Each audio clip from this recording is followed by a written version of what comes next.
Olá, queridos, tudo bom?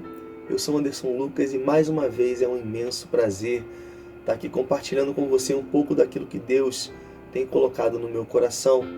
Eu gostaria de começar lendo com você um texto bíblico que se encontra em Romanos, capítulo 3. Nós vamos ler do versículo 20 até o versículo 24. Portanto, ninguém será declarado justo diante dele baseando-se na obediência à lei, pois é mediante a lei que nos tornamos plenamente conscientes do pecado. Mas agora se manifestou uma justiça que provém de Deus, independente da lei, da qual testemunham a lei e os profetas, justiça de Deus mediante a fé em Jesus Cristo, para todos os que creem. Não há distinção, pois todos pecaram e estão destituídos da glória de Deus, sendo justificados gratuitamente por sua graça, por meio da redenção que há em Cristo Jesus. Nós lemos aqui a versão NVI. E hoje eu gostaria de compartilhar com você um pouco sobre a graça. Mas o que é a graça? Nós entendemos que a graça de Deus é um favor que nós não merecemos. Como está escrito ali, nós lemos agora que somos pecadores, que todos pecaram e todos precisam dessa graça. E aí esse último versículo que nós lemos diz que nós fomos justificados gratuitamente. Então, queridos, nós precisamos dessa graça, porque não há nada além de crer que nós temos que fazer para poder alcançá-la. Mas como? Como nós podemos fazer para alcançar essa graça? Existem alguns passos. E o tema desse estudo é uma pergunta. E essa pergunta é: a graça é de graça? Pensa nisso.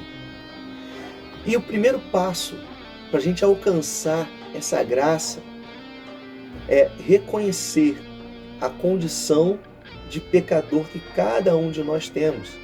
Lá em 1 Timóteo, capítulo 1, versículo 15, está escrito assim: Cristo Jesus veio ao mundo para salvar os pecadores, dos quais eu sou o pior. Essas foram as palavras do apóstolo Paulo, quando escrevia na sua primeira carta para Timóteo. Então, o primeiro passo, querido, o primeiro passo é reconhecer que somos pecadores, reconhecer que sem Jesus nós não somos nada, somos pecadores, precisando, necessitando da graça de Deus.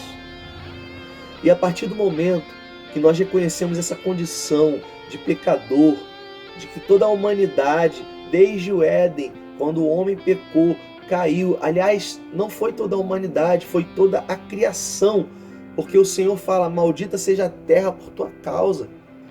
Então, querido, precisamos realmente reconhecer a nossa condição de pecadores. E quando a gente reconhece essa condição, existem alguns passos que nós precisamos para alcançar essa graça. E o primeiro deles é a regeneração. A regeneração é uma mudança radical. Assim como o nascimento físico, que resultou um novo indivíduo, uma nova pessoa entrando na terra, o nosso nascimento espiritual, ou o nosso renascimento espiritual, ele é o resultado de uma nova pessoa entrando no reino dos céus. É uma nova criatura. Efésios capítulo 2, versículo 6, está escrito: Deus nos ressuscitou com Cristo e com Ele nos fez assentar nos lugares celestiais em Cristo Jesus. Deus nos reconciliou com Cristo e com Ele nos fez assentar nos lugares celestiais em Cristo Jesus. Basta lembrar a história de Nicodemos, quando Jesus fala para ele: é necessário você nascer novamente, nascer de novo. E a regeneração é esse novo nascimento, é essa virada radical no caminho certo, no início, é o primeiro passo para se alcançar a graça, é a regeneração. E logo em seguida vem a justificação. Justificar significa declarar justo. A palavra de Deus nos mostra Jesus como alguém que foi obediente em todas as coisas. E como alguém que foi obediente em todas as coisas, ele nos representa. Porque ele em tudo foi obediente e entregou a sua vida por nós.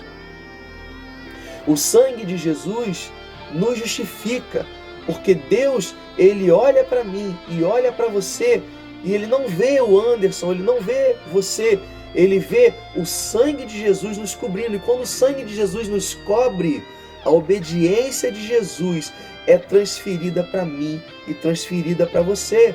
Então, por ele ter sido obediente, em tudo ele foi tentado, mas em tudo ele foi obediente. Essa obediência automaticamente é transferida para você e para mim. Romanos capítulo 5, versículo 19 está escrito assim: logo, assim como por meio da desobediência de um só homem, muitos foram feitos pecadores, isso está falando lá no Éden, lá de Adão. Aí continua aqui, assim também, por meio da obediência de um único homem, muitos serão feitos justos. Ou seja, querido, pelo pecado de Adão nós somos pecadores, mas pela obediência de Jesus nós somos justificados. E o próximo passo em direção à graça é a redenção. A própria etimologia dessa palavra, redenção, ela vem do latim redemptio, ou redimere, de redimir. Literalmente significa comprar de volta. Pensa, é o re e o emere. Emere, que é comprar, ganhar. E o re é algo que nós já conhecemos como re. É algo que se faz novamente, reabilitar, redirecionar. Ou seja, o redimir, ou redimere. Emere, comprar, ganhar, obter. No grego, essa palavra significa lutrosis, que também significa resgate, redenção, livramento da penalidade do pecado. Então, redimir significa comprar de volta. E é isso que Jesus fez conosco. Redimir também significa comprar os direitos. E era uma palavra utilizada para a compra da liberdade de um escravo. Quero que você pense comigo. Quando alguém pagava pela liberdade de um escravo e o libertava daquela escravidão, aquele escravo passava a ser uma pessoa livre. A palavra redimir significa comprar os direitos. Essa palavra, ela era usada para compra, já falei isso, né? A liberdade de um escravo. A Bíblia diz, conforme nós lemos lá em Romanos 3:23, pois todos pecaram e estão destituídos da glória de Deus. A humanidade, ela passou a ser escrava do pecado, precisando da redenção.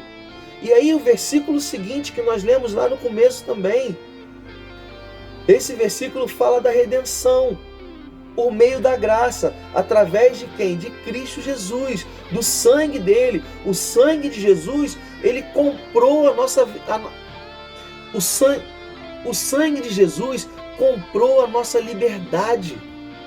Olha o versículo 24, sendo justificados gratuitamente por sua graça, por meio da redenção que há em Cristo Jesus. Esse é o versículo 24.